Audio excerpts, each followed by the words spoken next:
I got it out the mud. Put me last, gon' feel me first. Did me back, gon' do you worse. Same on sides, gon' get you hurt. I spit facts in all my verses. Still might pull up and eat at church. I go up and down with racks, and that's a fact. Feel like they curse. Bet I go out like a thug. Bet I put some in the dirt. Yes, I came up from the mud. This a $1,000 shirt. Break the bitch, make her work straight to my hand from out of purse. Hey, I come from the mud. They finally found that diamond in the dirt. Ice. Hey, kid, I gotta make it, kid. This out the mud, man. Man, welcome back to Out the Mud. Man, today we got a special guest, our brother from another mother, Big Spain. You know what it is in the building, Marc Gasol, man. G-Bo, what's up, TA? What's good, champ? Shit, nothing. Happy to be here. Happy to be here. Yeah, man. So happy to see y'all, for real. Come on, man. And not only that, Big Spain, you are a part of the Out the Mud movement. I just want you to know your whole upbringing, the way you had to go get it, the way you, goddamn it, come into a building and give your effort, energy, your consistency, very repetitive. I'm saying everything you do, you want to do it over and over and over until you reach greatness. That mindset, bro, is a true grit and grind aura, and we appreciate you, bro. Thank you. I think when you get to a point and you're trying to be successful in anything you do in life, you got to do it that way. I don't see any other way. So, and the same thing for you guys. Y'all got to get it that way. So I don't see anything special about my journey, how I did things. It's just the way I saw it. You know, to be successful, I had to do it that way. So, yeah. So give us the upbringing and coming up in Spain, bro. With my brother? Yeah. Well, you know, big brother, little brother shit. Like, Pao always, you know, trying to be big brother, 5 years older than me, trying to beat me and be better than me at basketball and tease me. I used to hate that. That burn, you know, that feeling of losing against my brother, it just stayed with me my whole life. So I hated that. I hated when I couldn't beat him. I couldn't have a chance of competing against him. So once I started to get older and be able to fuck with him a little bit more and guard him, that I knew I had a chance of beating him. So that was kind of my mindset everywhere I go. Like, I got to find a way. I got to find a way to compete. I got to find a way to beat the other guy. And, you know, Pao was a pretty good player too. So, you know, if you're able to compete against him and fuck with him, a talented guy, you know, you're going to have a chance against a lot of guys. So, you saw that early though, like in your childhood, like I want to say like maybe when did you start seeing like, damn, my brother nice and I want to follow this way? To me, it was always a competitive game, but Pao didn't flourish till later on. Like, he probably when he was 21, it happened so fast in Spain. Like, the first couple of years, he wouldn't play with a you know, professional team. He was just part of the B team, professional team, but just not really play. And all of a sudden, like, you remember Ronnie Sakely? Yeah, I remember Ronnie Sakely. Ronnie Sakely, he signed in Barcelona, and it just didn't work out. And so he left mid-season. Like, after 3 months of the season, he left. So all of a sudden, like, they gave Pao a chance. They had a spot. Yeah. So he started to get a lot of playing time, and he just took off. But, like, started to play, like... He stayed ready. Yeah, what age was this for him? Pao was 20. 20. So that's when... But before that, he was not a big prospect. Nobody expected, you know, much out of him. Like, he would go to a national team and barely play. But all of a sudden, he had a chance. He was very talented. Right atmosphere, right team. Gets drafted. Like, he put his name in the draft a year early, thinking like, yeah, I probably when he has a big buyout in Spain, I probably won't be able to pay the buyout and go to the NBA. All of a sudden, he's number 3 in the draft. Yeah. That caught him off guard, because, like, normally back then, you know, European players don't go that high. So, you know, that allowed him to pay the buyout. So shit. He goes to thinking he's going to go to Atlanta, but no, he is straight to Memphis for, I think it was Abdul Rahim. Mm-hmm. Yeah, that sounds about right. Yeah, and he ended up here. Yeah, that's crazy, because the dynamics in Europe, man, and overseas, we always get this notion of saying that part of the world is catching up with USA. Right. But talk about the dynamics on just European players being able to play the game all throughout they pretty much younger years playing professional, and how much of an advantage that is for you guys. Well, you have to like really work on your fundamentals. Like over there, like from an early age, everything is team oriented. Like it's no like, well, we're all gonna work for a player, or like the guy that scored the most points is gonna be the best player. That's not how it works. Like you might play 16, 18 minutes and score 8, 10 points and be the best player on the team, like the most talented guy. Like it's not about one guy scoring 35 and the rest just trying to help him out. So I think the way you build a team over there is a bit different, and the fundamentals of the game. But at the end of the game, it's just basketball, and that thing is globalizing. So then you see now how Luka or Jokic translate to the game here in the U.S. with so much Yeah, because space. he started early as shit too. Like He at started 16 playing pro. Yep. Whereas kids over here is playing in high school and damn near better than half of the teams that they play. Yep. But over there, you can, foul, chuck by grown man, and you have to act like a professional too. Like you have to fit in a locker room, a grown man locker room, like Madrid, like Luka. Like he had to go in a locker room and like, oh shit, like I'm not I'm very talented and very confident, but I got to fit in, and there's a path that I got to take, and steps, that I got to keep growing, and the older guys teach them that way too. Like, hey, there's a pecking order. And so some structure. pipe down a little bit, right? Like here now, like guys get drafted, all of a sudden they give them the keys, and like it's a bit different. Yeah. So I think those guys they brought up the right way, and you can see it. You can see it translated how they adapt to whatever situation they face.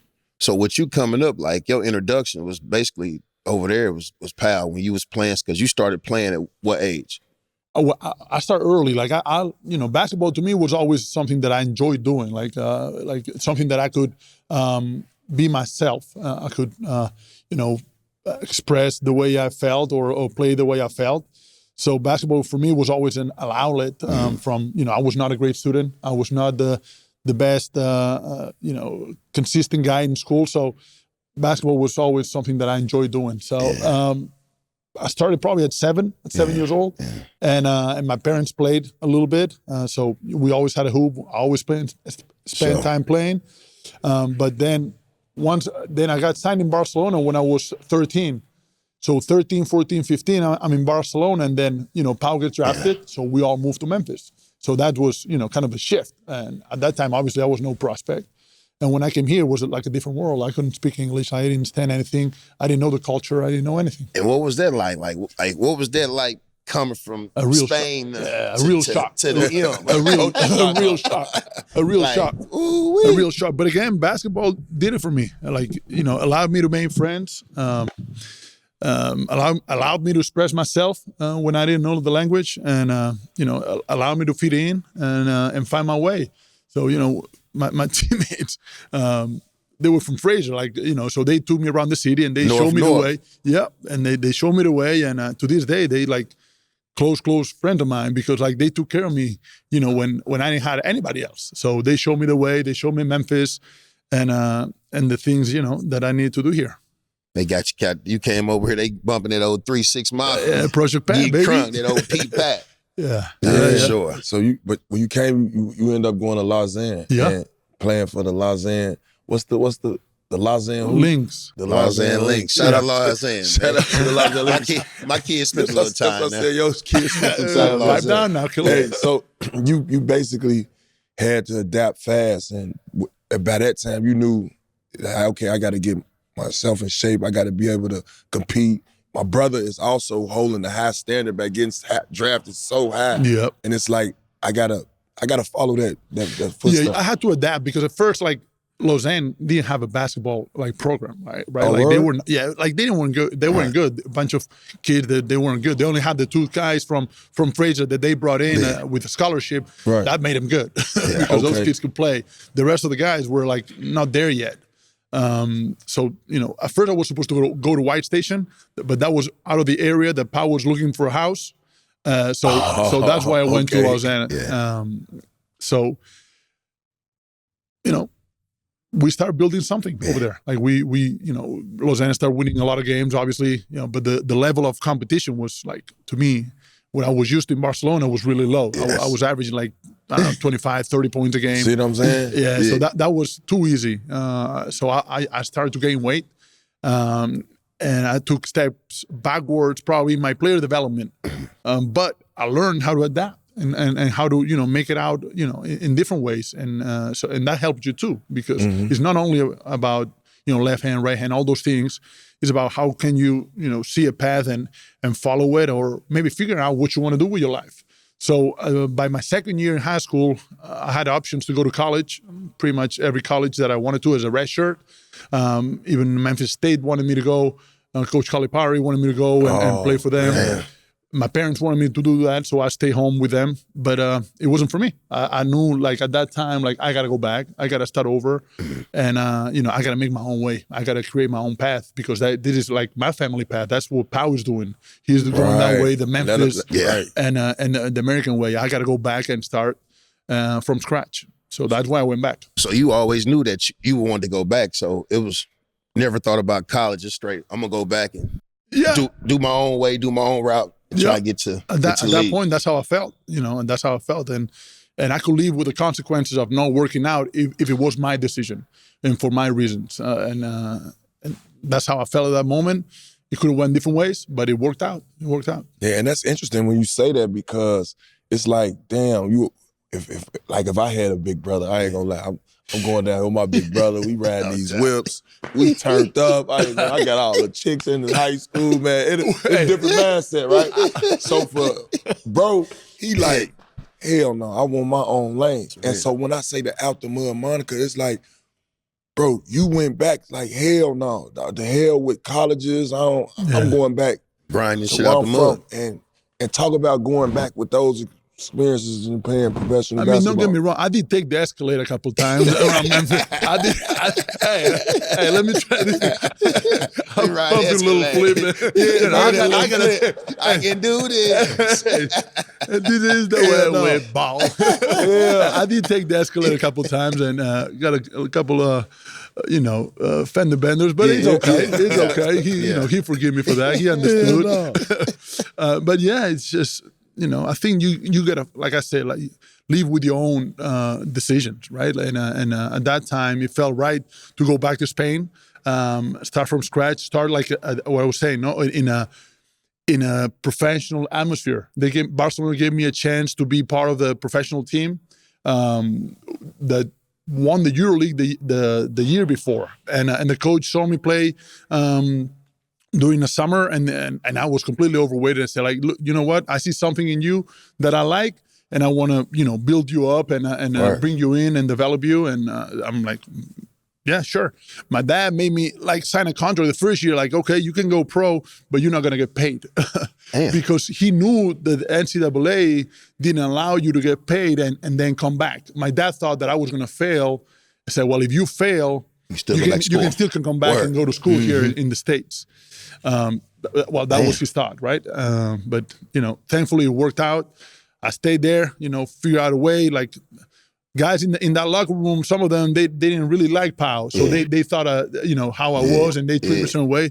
But, it's okay. Like, you figure out a way and you compete. And once you start competing with those guys and you help them and you show them every day what you're about, you get respect. That's all you want. And once you get respect, it's only growth from there. Word. You guys end up winning a championship down there as well, didn't you? Yeah, with the national team, 2006. Yeah. 2006, we won the World Cup. We won the World Cup in Tokyo. That was a year that Pau gets hurt in the semifinal against Argentina. The Ginobili, Nocioni, all those guys that won the Olympic Games. And he can play in the final. He broke his foot. And I wasn't playing. I'm my first year in the national team. I wasn't even supposed to go, but they gave me a chance. Just first a training camp invite. I said, all I need is my foot in. I said, just give me a chance to practice, and then I'm gonna compete, and I'm gonna show you what I'm about. Because there's always a perception, right? Like when you hear about somebody's brother, like right away you think about perception and you start painting like, well, this guy can't do this guy can't do that. But give him a chance. Always, you gotta give young guys chances to play and show you, and then you make up your mind who they are. So they gave me a chance, and I got to play in the final, play good, play defense, and made an impact against Baby Shaq. I don't know if you guys probably heard of him, Baby Shaq. Yeah, he was a big Greek kid, strong. He killed the U.S. the game before. And that was my focus was him. Like, hey, you got to stop them. I said, okay, I'm gonna try. Yeah. I'm gonna give you everything I got. And y'all won the game. Yeah, we won the game. He got and we got a gold medal right Hey, away. like, it's more who they started talking about Marc Gasol then. Yeah, like, and from that it just now you took off. start hearing. Yeah, but there's always going to be doubt. Yeah. Like along the way, every year there was always doubt, and because obviously I'm not, nobody is perfect, but there's always doubt. Even when we got to the NBA, remember when they drafted a big fella was it the second pick on the draft when they drafted big fella? Because they thought that maybe he, I wasn't going to work out. If he works out, I'm out of here. So you never know. You're always going to be doubted. And you're always going to have challenges and struggles that you need to face and overcome to be successful. That's right. Out the mud. That's what I'm saying. That's why every success story, and to me, being in the NBA is already a success story. But every success story, it's got to be out the mud. Man, you got a lot of accolades over there. ACB, MVP, AC. You got that Google in you, huh? No. All ACB team. You know what I mean? First team all ACB. First team all ACB. No, I mean people gotta know this, bro. This is out the mud, bro. Like we need to we breaking it down. Like Okay. Like after playing 5 years over there and earning all those accolades, pretty much dominating down there. Yep. What made you make the decision to say, okay, now I'm ready to go back to the United States, get to the NBA game? Simple, bro. Like I was drafted by the Lakers, right? I get drafted by the Lakers, 48. They invite me that summer to go to training camp. I still got another year contract. I'm like, you know what? Like I'm not gonna leave my team for a training camp invite with the Lakers. They got plenty bigs. There's no chance I'm gonna, be able to have room to grow in that team. So I'm like, I'm gonna stay another year in Girona and see where it goes from there. So okay, at that time, I think I'm staying in Europe for the rest of my career, which I'm cool with. But then in February, Pau gets traded to the Lakers, and I get traded to Memphis. Yeah, Paul demanded that trade. I gotta go play with the bean. What I said was I gotta bring one of the rings. Hey, Can't knock it now. You can't knock it. You gonna play with the beans. I'm not saying you're wrong, but I'm saying Pau gets traded to LA, and my rights get traded to Memphis. All of a sudden, I see the path. I'm like, okay, shit, Memphis is a city that I know, that I'm comfortable with. It's coming back full circle. Yeah, and I'm like, I saw the path. So once I was done in the ACB, I'm like, okay, now I don't have to pay a buyout to anybody, which is unique in Europe. Like you always have to pay somebody else to there, pay your contract. Y'all last the you league. always tight. So I'm like, you know what? Fuck it, I'm gonna take a chance. Chris Wallace came over, and C-Dub spent a week with me there, trying to recruit me. We went back and forth with what it was supposed to be, and then Mr. Heisley said, "Give the green light," and I'm on board. So it was simple at that point. Once it was Memphis, I knew it was right. So when you came back, when you found that out, it was more easier transitioning for you to come back to the M. Exactly. Because I knew you got homies already around here. Exactly. Went to school. Yep. That just came back full circle, like TA said. Exactly. At that time, it was simple because all the uncertainty of the city and the life outside of basketball, I already knew what it was in Memphis. And I was more than comfortable in it.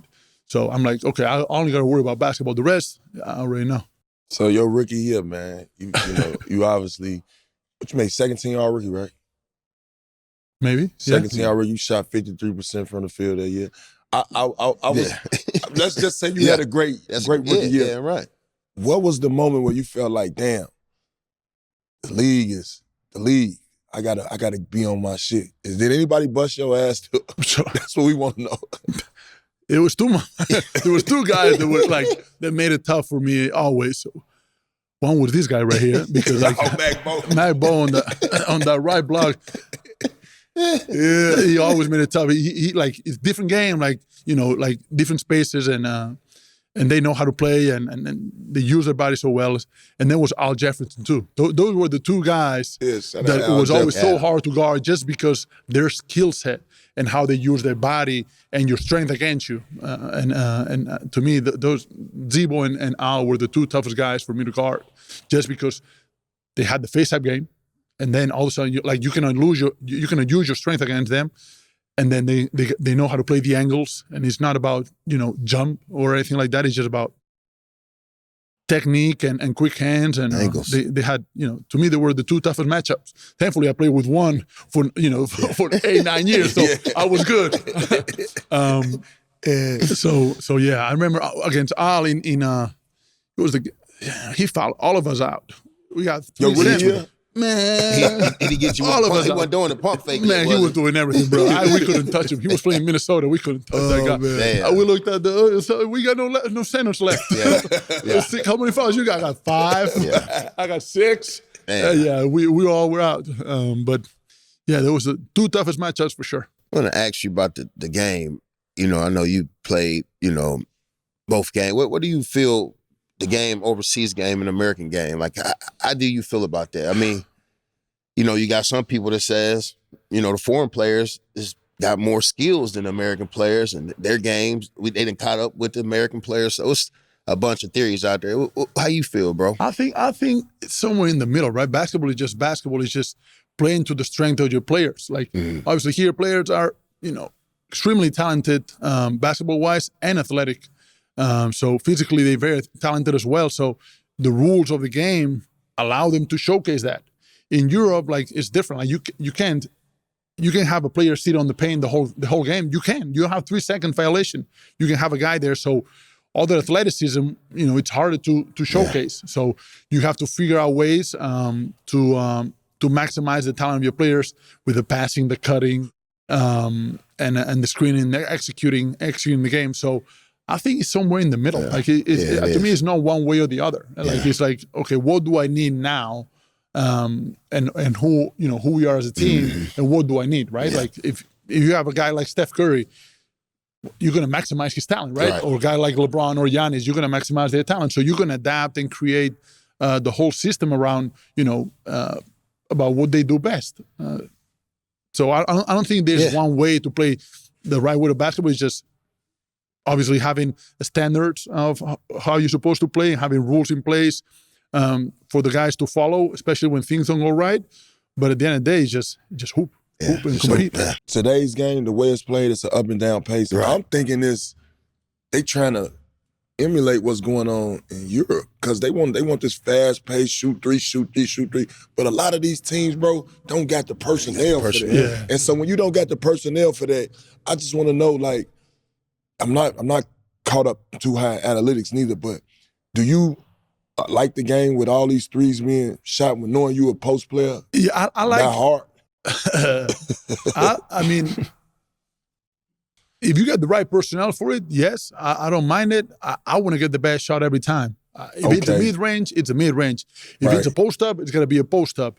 I like the mix because at the end of the day, like, regular season is you play a certain type of basketball and you can get away with a lot of, ways of playing, but in the playoffs, you don't get away with that shit. Like, you want the best shot every time because if you don't do that, you're just out of there. So I like to play the same way that I'm going to play in the playoffs during the regular season, and you guys know that. But I'm saying, so them are called quality shots. But you see a lot of ill-advised shots. A lot of people don't know in the European game, it's like, okay, you see us shooting these threes, but we done set so many back screens, it's back cuts, up screen, flares, to get them open shots. Now, the way we doing it now in the league, it's like we just taking shots to where it's like, damn, I wish I could have played in the league like that today.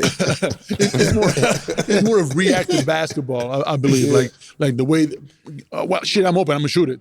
Well, if you open, there's gonna be a reason why you open too. So think twice about it. In Europe, first of all, you play 40 minutes, not 48.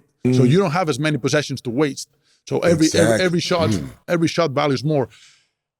The thing is, you want to take the shot that you want in Europe. So everything is executed to get that shot.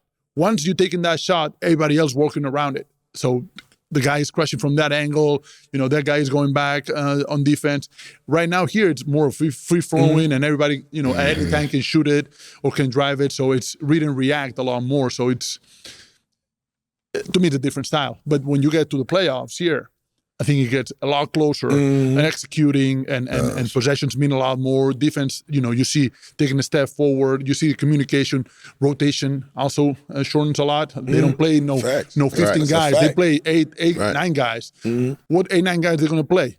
The ones to do the right thing. The ones who do the right thing. And the ones that are not going to take wild shots and the ones that are going to execute offense and defense.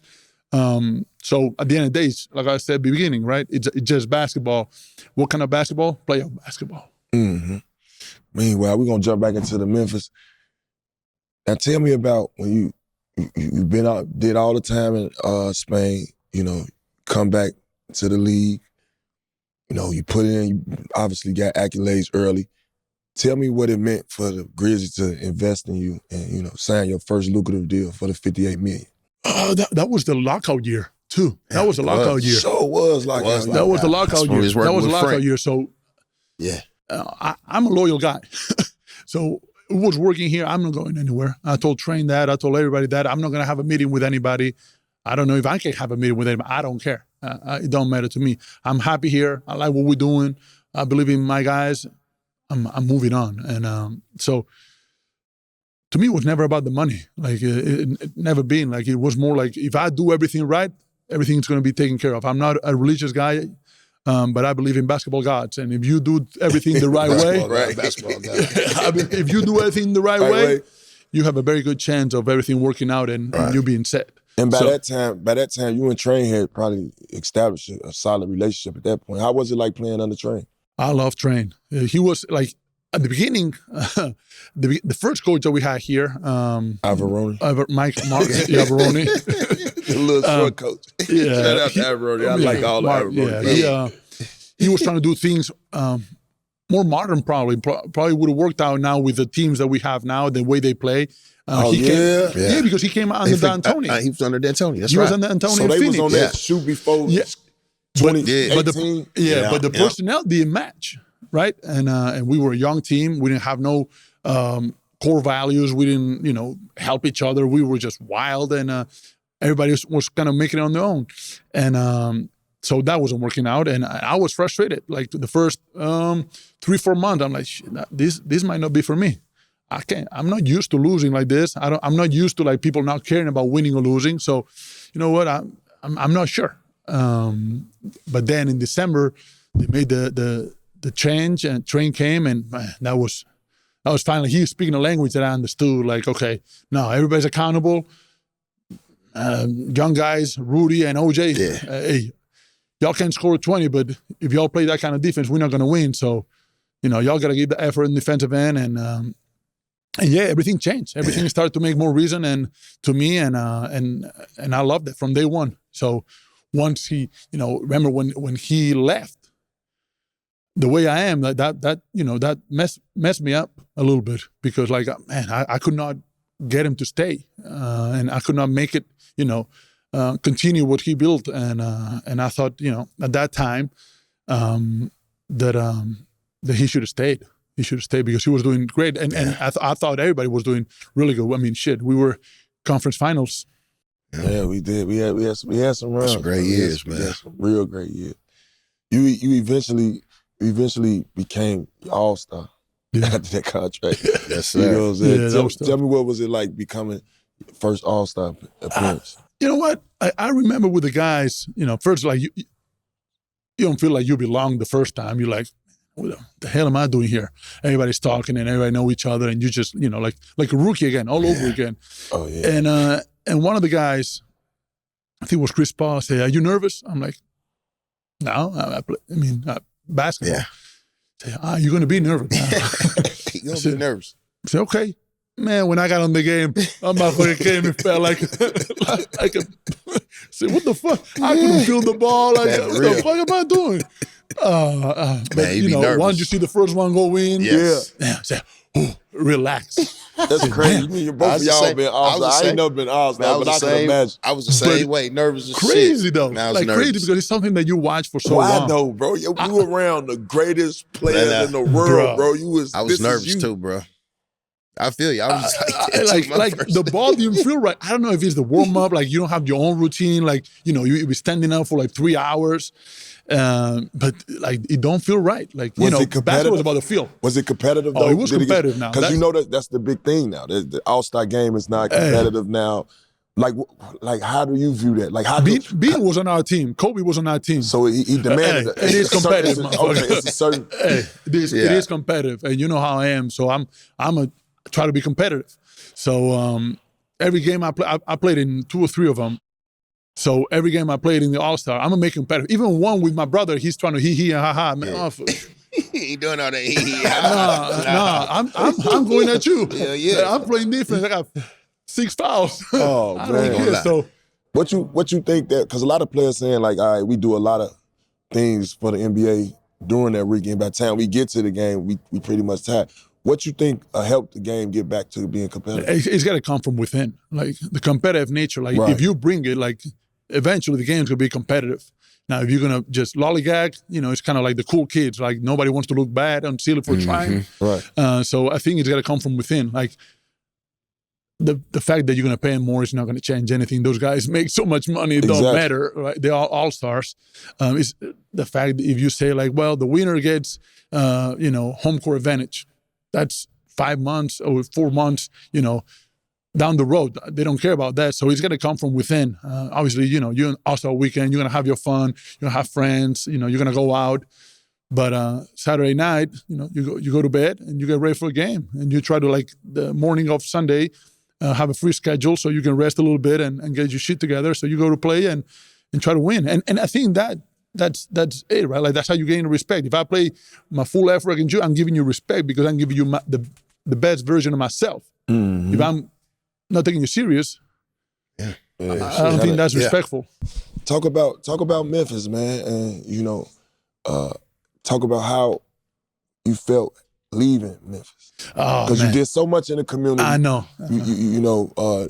With St. Jude, with everything. Having it. Just talk about just. How hard was it having to leave a place that you called home? For it, yeah. I fought for it. I was fighting it back. I knew it was on. Once you two guys were gone, I knew I was next. I was done. Like I had no meaning here. Like I had to move on from this place to allow the next generation to move up and improve, right?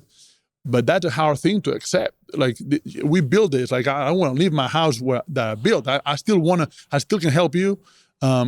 But sometimes you're your worst enemy, like because you fight against yourself a lot of times, and your desire to do certain things is gonna, kind of be counterproductive with the younger guys because they don't understand. There's a gap between their development and where you at in life. So the Grizzlies did great for me. Like they say, okay, like we're gonna try to find you a contender. They found a good one, a really good one in Toronto. Really good team. They just needed the extra piece that was going to put them over the top, and they sent me there. There. It broke my heart a little bit, to be honest. Like if it was up to me, I would have stayed in Memphis my whole career. And even though it probably would have meant that I would never get a championship, but I would have stayed in Memphis for sure. I want to ask you, bro, about our playoff year runs we had. What team you think was the best team that could have made it the farthest? See, I always see a gap between the best team, the most talented team, and the best team, like the grittiest, the one that's more together. Because, I think we had talented teams or more talented teams, but, it wasn't always like everybody, like we always, like everything we had, we put it in the same table and we went to the playoffs. But I felt, that year against, I think when you hurt your hamstring, that was the year. I think that year against the Warriors. Yep. Was that 2014? Like, because I saw them. I saw doubt. It's before they were them too. Yeah. Like it's before they became who they became. We right? was 2-1 going into the series, and as Mike evened it up. Fracture. I think that year. I think that was a year that we had a better chance of getting there. Obviously, the year that we made it to conference finals, yes, but we got there in San Antonio. We had no shot. That one hurt me, man. That one hurt me. It hurt me too, but we gave it their best shot, but we didn't have it. Like, we couldn't beat them. Like, they were a step ahead. They were deep too. Pop said he wasn't losing us no more. Man, he was mad at He came through on the promise. Man, He said he ain't got no more. man, no, it's. Yeah. But that year, I feel like everybody, like at the age and everything we had, and the group that we had with. I remember we had Tidal League, right, that year too. Yeah. I think we had a good group of guys that understood the way we needed to play, and everybody played their part, and everybody was a star in their role, and we just couldn't get over the hump. And you saw a team that won, 2, 3, 4 championships after that. So kudos to them. Talk about those matchups with Tim Duncan, bro. That you bring that up, like, cause he was a monster Real down there. He was tough. He was tough. He was tough because it's not much you can do sometimes, but trying to bother him. But he's so disciplined and patient, and their offense. Once something's working, they're gonna find the same thing in different ways and different counters that you don't even see, and it was beautiful to watch and be part of it. Like San Antonio was a franchise that that I admired, from afar. Like, hey, these guys do everything the right way. They play the right way. They all fall in line. They all execute. They pass the ball, extra pass, so they have no problem with that. So it's a team that I admire. So to play against them and, upset them one year and then go back in battles in the playoffs or be in the same division and play them 4 times. I think those challenges is made us who we were too. It made us better because they're gonna expose your flaws as a team. And if you're not disciplined, they're gonna burn your ass. If you cheat, they're gonna burn your ass. So you have to play the best, make no mistakes. They don't jump on pump fakes. They don't use the hands. They don't put you in the foul line. They did everything the right way. So I cherish those moments against the best. That's the reason you come to the NBA, to measure yourself against the best. And Timmy was for sure. One of the ones. Yeah, he were, man. Yeah, that's a lot of great years, man. Just for me, just to give you your flowers too, bro. Like coming in, playing with you, having a chance to play with you, and man, it was probably some of the best times of my career. And your IQ for the game. As a big man, you're like a guard, you know what I mean? The way you play, you're not selfish. You pass the ball. You got me cracking, you know what I mean? You got Tony cracking. For sure. You got the whole nucleus cracking. But I just want to give you flowers to say, bro, it was a delight being in the battle in the trenches with you, and you one of the best to ever do it, man. For sure. Thank you. So out the mud. Same way for me, brother. Same way for me. Yeah. Like, I think from the first time that we stepped into training camp I think it was Birmingham. Yeah, Birmingham. That, I'm like, oh shit, it's going to be nice. This is going to be nice because the way he plays, where he wants the ball, the way I see it, the way I play, it's just a perfect match. So Train told me like, hey, you need to work on this and this for it to be, successful. And okay, shit, say no more. You know what play I used to love y'all motherfuckers used to do? Which one? That high-low. The high-low. You don't see that shit no more. I'm wide open in the corner. Zebo got 2 motherfuckers on him. He still get that motherfucker to him. I'm like, my boy gonna give me that motherfucker. I knew I was gonna get it for my boy, though, for I sure. don't know how y'all got that chemistry, bro, but that used to kill opponents. Like what I'm talking about. Yeah. It's like nothing they can do. It's like they couldn't do shit. As soon as y'all get 3 on one side, it's like, all right, the other guy gonna come pop at the free throw line. I got the shot. Mark, you had the shot there 70% of the time. But you would throw it over the top, throw it in. Wait, how y'all develop that chemistry, bro? Like I said, from training camp, from practice. Oh, yeah. That's the thing. Like, we were able to practice a lot before, back then at least, and going through those practices and figure out ways to be effective and be competitive against the blue team and killing them. That was okay. That gave us confidence. Like, shit. Okay, we get this going, and then I have to develop, a little more shot because at first I wasn't shooting the elbow. I'm glad you said that. Yeah, because at first, like, the pass, but they're gonna sag. Like, I need to develop, so I kept working all year on that elbow shot, and keeping it high because, like, from here I could pass, pass fake and shoot it. So I worked and tried to develop.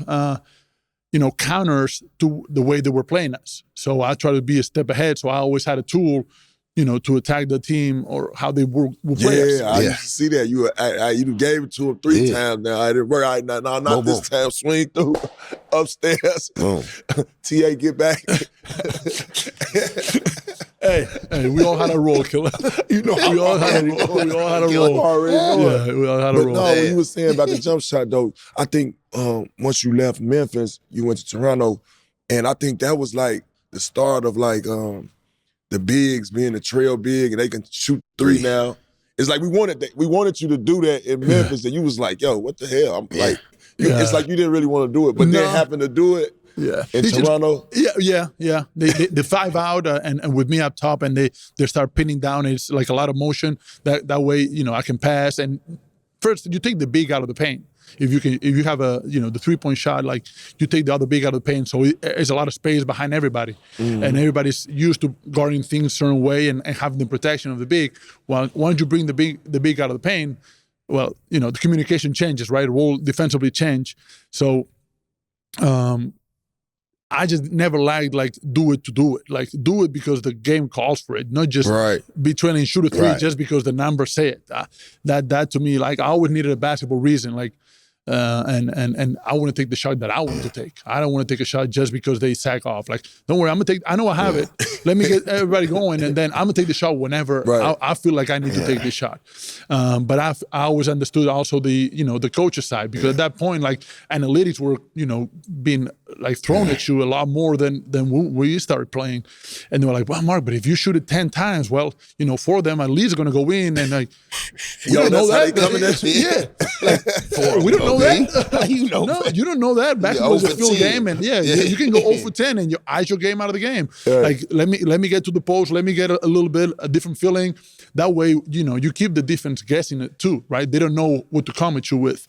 They don't know what you're gonna do. If everything is numbers based, and we don't leave anything, to the creativity of the player, everything's predictable. Right. So I liked to mix it up and then take the shots that when I wanted to take them. You got back over there and got back with your boy Kyle Lowry. Kyle Lowry, man. Hey, Caleb, man, big player, big time player. Yeah, went to Toronto, that's my boy, man. You got to Toronto, 2019.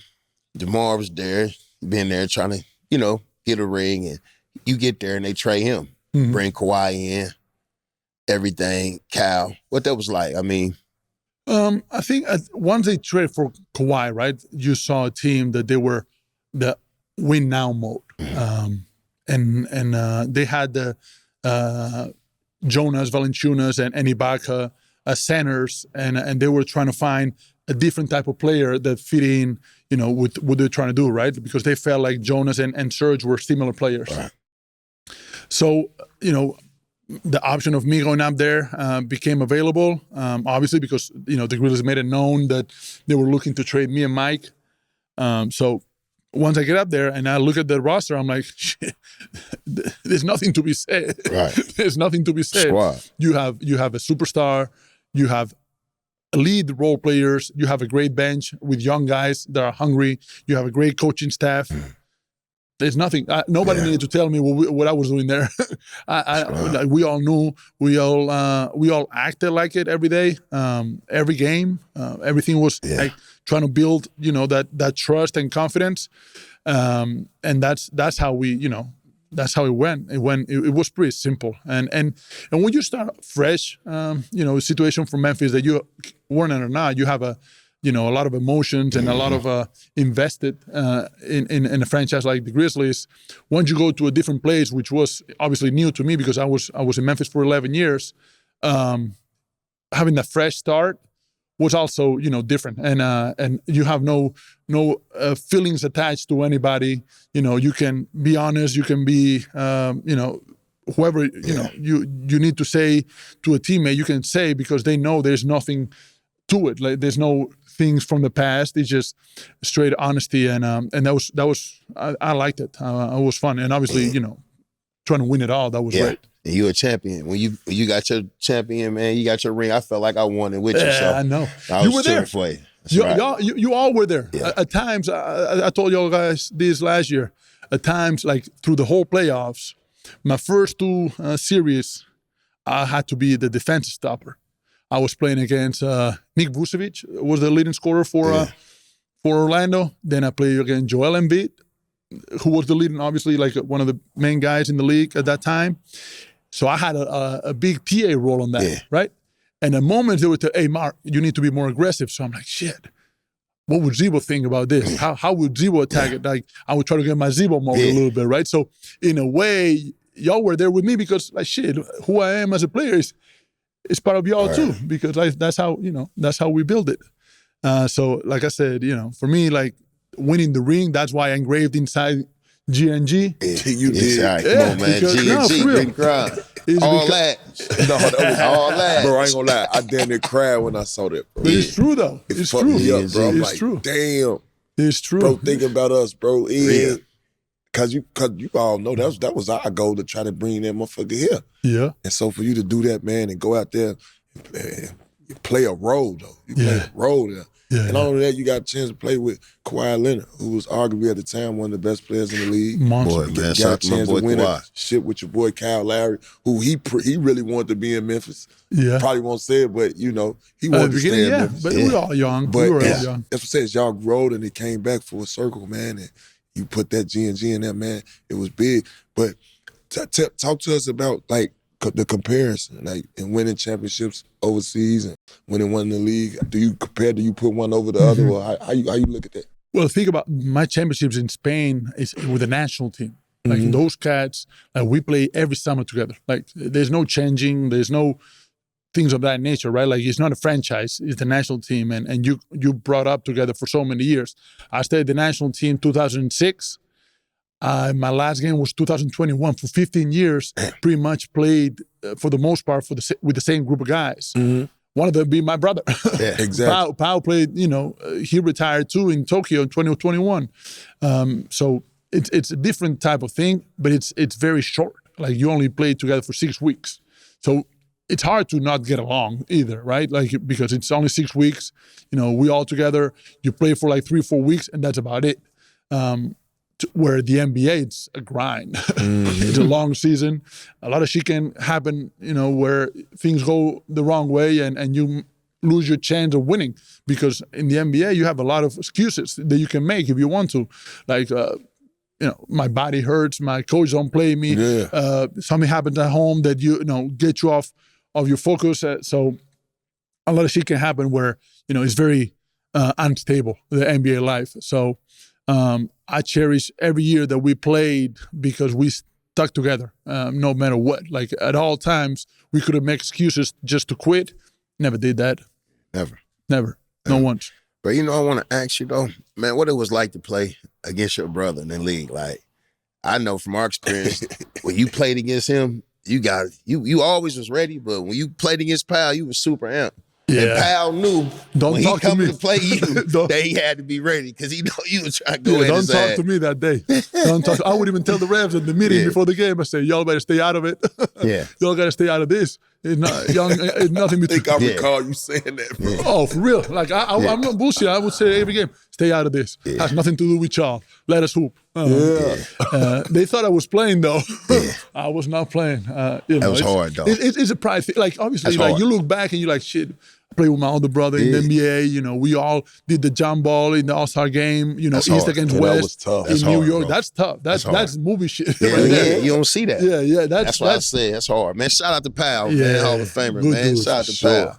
Good dude. What's the record? What's the record? Is it a landslide or like? No, it's close, but not close. Okay, yeah, it's close. But I'm a little down. On the wins and losses, though. On the wins and losses. That's big, because I could just imagine knowing how competitive he is. I wonder if Pal ever come in, sit at the family table and put the rings on there. 2 of them. And say, Mark, can you hand me the cranberry juice, man? But you got one to put on the table. You got one too. Yeah. Champion. Brothers champions, man. That's a beautiful thing, man. Yeah, it was. Yes, it was. It was a great, beautiful, man. Great times.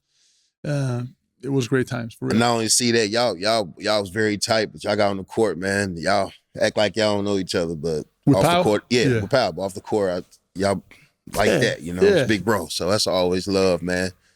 Imagine you get to play against Ryan. Rest in peace, get to play against my brother, Roger. Man. Especially as I got older, cold, I got to cherish it more, though. When I got older, I got to enjoy it more. Early on, I just wanted to fight him. I just wanted to fight him because one of the first game I played in LA, he did a spin move to the baseline and dunked on me, sort of like he straight that long ass arm and just. Yeah, that was his signature. And I didn't like that one. I didn't like that one. So I'm like, after that, it was on every time we played. Sure. And I said, you're not doing that again.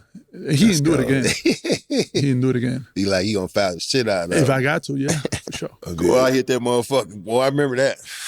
Oh yeah, that was just looking at the still picture of that, and talk to us about just that specifically, that game, So the whole series, I'm gonna talk to you about that game, but that series, like, obviously, like, once you get locked in with a guy and it's effective, like, coach is gonna always manage your minutes, right? Like, hey, I want you to guard him every possession, every game, blah, blah. So I think game 3, I get in a little foul trouble early on. I'm not gonna say the name of the ref, but they want me to get off his body a little bit and give him some air, and got called 2 quick fouls. I'm like, then you're behind the 8 ball because you can't be as aggressive no more, and game gets a little bit out of control. Like, he gets going, and I think he celebrated, and as he should. Like, he felt the moment of relief that shit, I'm free now. I'm making shots. I'm driving through the lane. I'm free, and I'm dunking. So he was excited, but. It was a grind every game, and on the road to win in the playoffs, it takes some, mental strength, to say the least, and Kawhi, carried that team on the road amazingly, and everybody played their role. Pascal Siakam, Freddie VanVleet, you saw against Philly, they were so big. They had Jimmy Butler too. They got Tobias Harris. They a big team. Same. So some of the smaller guards, like Freddie and Norm, they had a tough time playing against them. So once we passed them on the game 7 when Kawhi, made that shot, I'm the one taking the ball out of bounds. As soon as he got it, he's sprinting first. I think he wanted to first take the elbow shot, but I think he saw the help. Like, Joel Embiid just chased him. I think Joel was guarding either Pascal or maybe Serge or myself. So Joel just takes off and just starts chasing him. So that's why he takes the extra dribble, goes all the way to the baseline and takes that shot. That bounce, I've seen a lot of shots in my life. I never seen a bounce that way. And I think, it was crazy. I think the atmosphere everything was just shaking. It was a good feeling. Man, a great moment. Great, yeah. He definitely one of those guys, but they call him the claw. He got them big ass hands, man. For sure. Locking your ass up, man. I'm talking about getting to his mid range. Strong as hell, too. And it was like, he was y'all guy that year. And I mean, for him to leave the Spurs and come over there and do what he did, you leave in Memphis, both of you guys being DPOYs. Yeah, he's all about the right things, too. Like, his position defensively, besides the tools that he had, right? His position was always flawless. Like, he never fucked up a spot where he needed to be defensively. And you don't want him close to the ball because you can't play around with the basketball around him. You're not going to play around because he's going to take the shit from your hand. So when he's on the back, even if you're from the strong side like TA, like, he remind me of you in a lot of things. Like, he could reach, and he had so much strength in that arm that he would rip through anybody. And I saw that against Milwaukee, when they put him on Giannis, and Giannis, would try to do that. You don't need no wall when Kawhi was in the game. You don't need to build the wall. Kawhi just there by himself, like, what up? That's funny. Busting through screens and everything. Man, tough. He's like, but to his credit, like, he probably knew he was leaving. He gave it his all. Like, he put his knee was hurting quite a bit.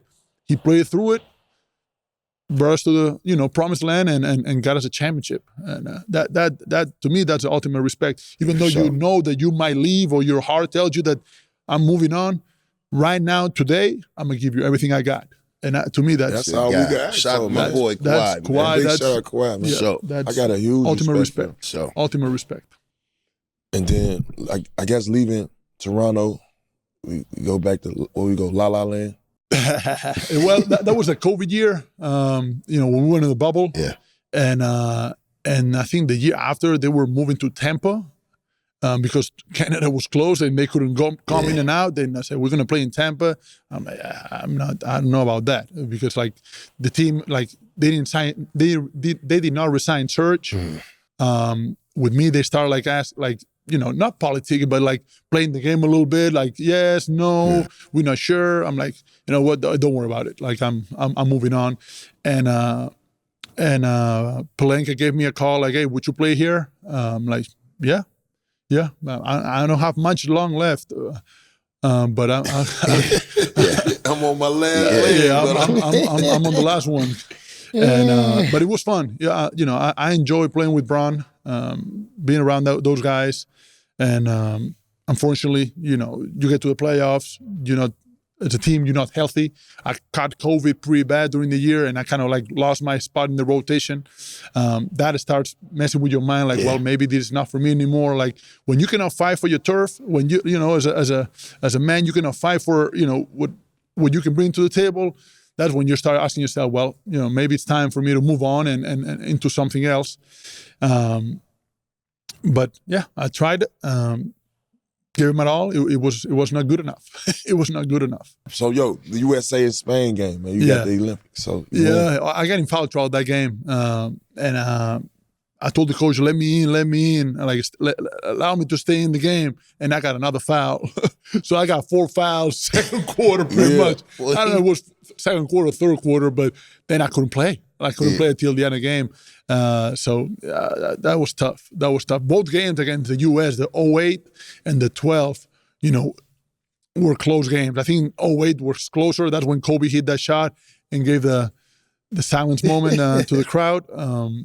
But 2012, we were close too. We just not as close. That was not such a game, a 2-possession game or a possession game. It was more like 3 or 4 possessions coming down to the end. We made it closer, but never to the point that made them nervous. Like 08, you could tell like there was a little more,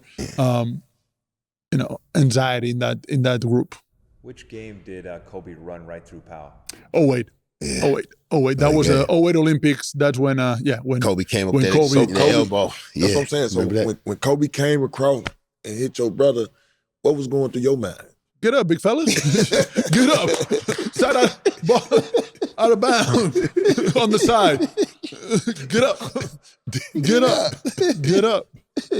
Get up. Ain't nothing wrong with you, man. Ain't nothing wrong with you. Just basketball, man. I know Powell and Kobe talked about that a lot during the season. I'm sure they did. And a lot of conversations. Powell probably came through with that hard-ass elbow, Bean. Yeah. How you say that was some bullshit in Spanish?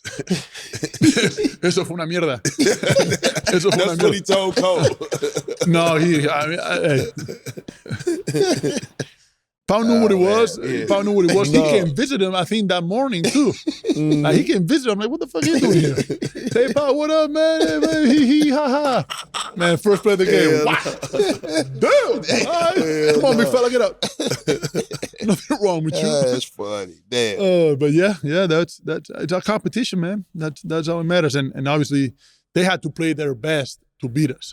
And I think that's what's fun about it, right? Like, hey, the superstars of the NBA, they had to bring their air game, and it got down to that one shot. No, they had real respect for y'all. I'm talking about for them to have to be on that type of time, you could tell that y'all was a force to be reckoned with over there, man. They knew what to do. They were not playing around. They were not like throwing alley-oops. Like you could see like the way you watch the game, you see the way they were passing it. Like they were not taking bad shots at no time.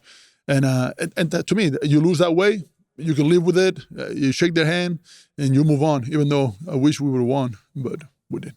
So Big Spain, man, I always say when I see Jokic, now he obviously 3-time MVP. He nice. I'm gonna give him his kudos. Yeah, man. Shout out to Jokic, man. But I can say I see a lot of similarities in you showing us that early on in Memphis coming into the league. Explain to us how much do you admire his game?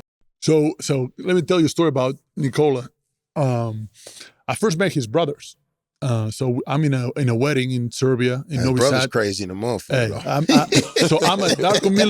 a Darko Milicic wedding, and I see these two guys. I'm like, man. Obviously, we're celebrating, so we all happy, and we all into it, and they tell me, hey man, I got a brother that plays like you. I say, okay. I say, yeah, he's very good. He's very talented. I say, nice. Like, shit. Like, hopefully he does great and you know, cheers and you know, jibily and took some rakia and kept on going. So I think like 2 or 3 years later, we playing in Denver. I'm warming up and I see two guys coming down the stairs and they just scream, "Mark, Mark!" I look up, hey shit, what are they doing here? And I say, "That's my brother." I turned and it was Nikola Jokic. I'm like, that's who you were talking about. And I already told him, you know, he's nice for real. Because at that time, you remember, I don't know if you remember, like him and Jusuf Nurkic, they were playing for minutes, right? And didn't know who to weigh. And Nikola said, like, you know what, let Jusuf play. I don't care. Like, bring me off the bench.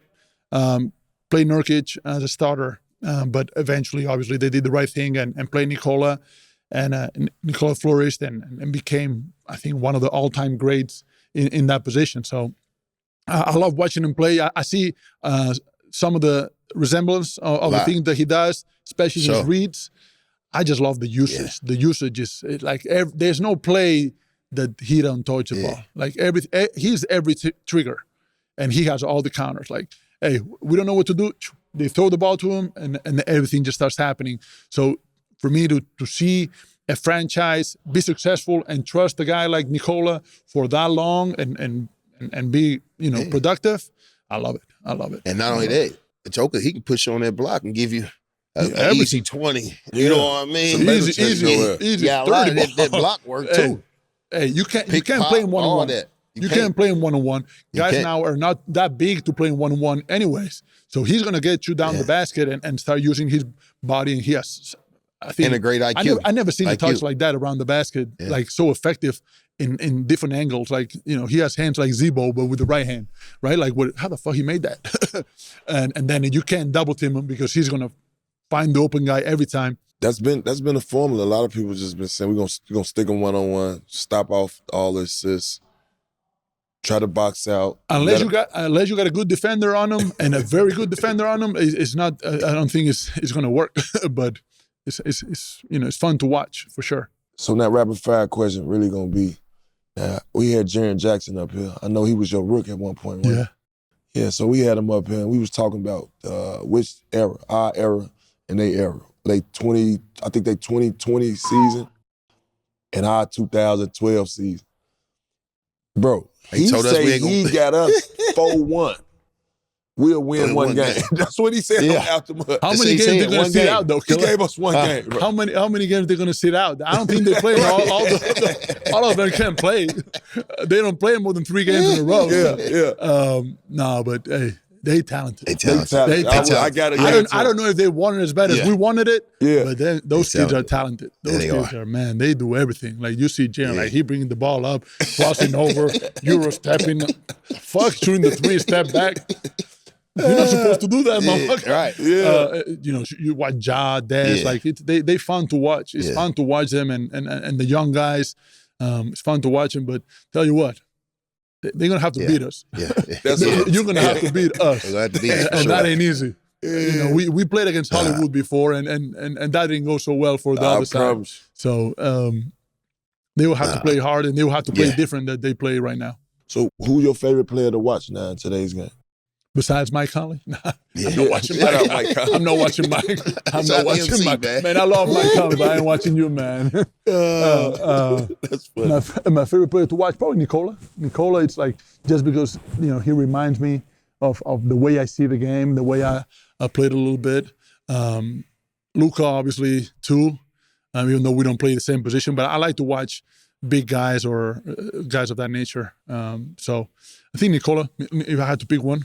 Tell them how you got the name Big Spain. You did it. Well, let me explain. Well, you explain. Let me see. I was just looking at it. I think it was a game where, you know, you had like a solid week. I'm talking about, it was one game, you was like 25 and 10. Then you had like a 30-point game. You come back like 19 and 15. And we winning these games. And I remember just one game you cooking, we kept going back, turn five. And I just remember you bagging down, quick jump hook. I'm like, Big Spain. I don't know where that came from. I don't know either, bro. But I said it, and then it was like, shit, I started calling you it, and it was like, All right, I'm Big Spain. That's the crazy part, man. Everybody listen to your ass here. That's the crazy part about it. In Memphis, anything TA said, it goes. So, yeah. That's a cool last name, bro. Shit, I like that. You That's got Big all Spain the hard. awards over there, bro. Big Spain You got hard. a championship over there, Hell bro. yeah. Man, you one of the greatest teammates, man. I'm Sure. talking about, man, your work ethic is can't be matched, man. I love playing with you because I knew when I was in that pick and roll, man, if you beat me, you got to go downstairs and see Big Spain. Yeah. Period. And I came in front, bro, while we got the platform of Out in the Mud, because I know you promised me this when you got your ring. You said you was going to give me the DPOY trophy. Yeah, I'm going to scratch that name off and say TA on it. Hey, you know what? You should tell the story about, hold on now. You should tell the story about that day when you found out before anybody that I was going to, then we're not talking to He me. wouldn't talk to me. I'm like, what's wrong with TA? He won't talk to me. What's wrong with TA? We get on the bus, he's pouting, he's shaking his head. I'm like, what the fuck? They give it to you, Bro, killer. They give it to you. hot. I'm like, what are he talking I'm about? like, time out, bro. He mad as hell. I've been politicking to get this award So, all year, bro. I'm talking about, I'm even keeping in tune with the analytic people. I'm like, yo, they saying I can get it. They saying I can get it. And then Train come in the locker room and was like, TA, come here for a second. Grab me by my arm. I just know he about to tell me something exciting. He was like, well, we got some good news and some bad news. He said, which one you want first? I said, I want the good news. He said, well, you did make first team all defense. I said, yeah. I'm like, okay. He said, but you didn't win DPOY. It blew me. Damn. I'm like, who won it? He said, Mark. I said, oh, hell no. I said, okay. Man, Mark got about a 4-day mute action. He got some what up, whole lot of what up. I said, what the fuck? What I do, killer? I'm like, man, but I knew for a fact we were the best defensive team that whole year, bro. That's for sure. You could not get down on us with nothing far as trickery plays, out of timeout plays. It wasn't no ISO plays. You couldn't do nothing with me and Dude in that pick and roll. Sure. And I'm talking about the way we had it. It'd be times, I'm talking about, like, you talk about Al Jefferson. We have matchups. We'd be like, come on, boy, I need your ass here today. Dig. I'm telling him, we got one of the prolific scorer, KD. Hey, come on now. I need you to stay a little longer now. We gonna rely on the help side. It's I like that dialogue. It's like the connection that I had with Zebo on offense, that we knew how to, each other gonna react, and how we move, how our body, sort of moved, and their cadence. It's the same shit with you defensively, right? Like, I just knew what TA would, every movement of TA's body was gonna do, how far he was gonna get, and what he needed if in case he missed it, like what I needed to be. So that that connection was real, like that. It was real, and it felt like trustful. Like I can trust these guys at all times because I know he's gonna do this, so I gotta be here. And he knows I'm gonna be here. So. Yeah, fact. We was tied So together. that's Then you look at today's league. It's like it's an automatic drop. They don't even do shows. No. Drop back. It's either a drop or a blitz. Man, you'll be mad at them. What? Shit, they drop back. I'll be mad too. Because if I'm giving up pull-ups and I'm giving up open threes like that, I can't do that. Like, I can't you're do gonna it take me either, out of the game. I'm not giving up shit. Man, another quick question, man. Talk to us about being the owner of a team, bro. That's unique, brother. That's unique. Like, explain to Out the Mud what you own. So yeah, we built this team. 2014, we started to from the youth academy up, right? And fast forward, I don't want to tell you the whole story. It's kind of long. Like, when I left the Lakers, I went back and played for my own team in Spain. It was in second division at the time, right? So I'm like, shit, it's a good chance, I want to retire this way. I'm going to play in my own team, play 1 year, maybe 2, and that's it. So I went back, played on my team, brought them from second division to first division. That was dope. A headache, because as an owner and a player, there's a lot of people in between that don't really understand the dynamics, right? Like, shit, you're a player and an owner at the same time. So it takes a lot of effort from everybody.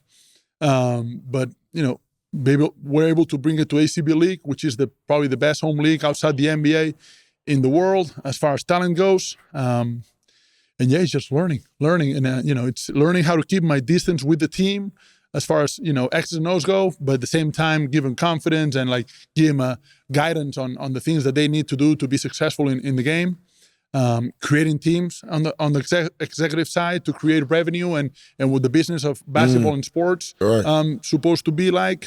So those things are the things that motivate me now. Nothing like the game that we played. That really motivated me because I knew that we were great at it and I had a great team. But that's what drives me today, and I'm learning a lot and dealing with the city hall and trying to get a lease for the arena and rebuilding the arena and all those things that goes around the business of basketball. So yes, that's what we've been up to. And my main focus though is my kids. Though. The reality of it is like I take my kids to school and pick them up and go to like 8-year-old parties and so full-time dad. Full-time dad. Yeah, that's my main thing. But 2 or 3 times a week I'm in Girona trying to set the whole thing up, and it's been good. It's been good. We definitely gonna catch a game. Hey, whenever y'all want to. I've been telling you, I get down there, man. It's gonna be fun. I know. Tia, you got your passport, Killer? Yeah. There you got go. my passport, man. I'm trying to get a trip out there. I want to bring my son when he get older, man. I want to bring him out there, man. You might have to sign him out of high school, man. We might come out there, man. No Starting problem. early development. Starting early. No problem. He's gonna enjoy it. He's gonna learn for sure. He's gonna learn for sure. When you get uncomfortable in a place, like you have to figure out a way. So that's a good thing. Like put him in uncomfortable situations sometimes in a controlled environment. I think it's good for kids for the development. I want to know what's your favorite moment of being a Memphis Grizzly and the funniest moment. I know it's probably not. Is the grizzly bear the back of bro's head? No. You know what it was? You remember that TA's birthday? I was chopped. You remember in TA's TA's birthday? That bullshit. I was chopped. You remember TA's birthday at Ruth Chris when everybody came out? Like it was like 30 or 40 of us, and then I see TA start counting people like. I said, motherfucker. And then Brett cheated the motherfucker. Man, who better pay for this? Counting people like, I ain't paying for all this. It's supposed to be an invite only. Zebo bringing all his friends here, what pig got about 3-4 motherfuckers. OG brought like 8 of them. And he started counting us like he's like 6 I said, no, I gotta pay for this. Man, he started sweating that to be that. The best times as a Grizzly player were probably outside the court. Like even though we had great success and it was fun and it was great, like most of my best memories probably are, off the court and like with our families and playing with our kids and things of that nature. Having Zebo in my wedding and going crazy and playing French Montana. Everybody bumping to French Montana in my wedding. My grandma just jumping like this. That's those are the memories that I cherish forever and I'll carry them. Man, we here today. Me, TA. We just finished a delight, man, with our boy, man. Big Spain, Marc Gasol, one of the best to ever do it, one of the best teammates. Thank you, brother. My pleasure. My pleasure. So, I already know. Mud.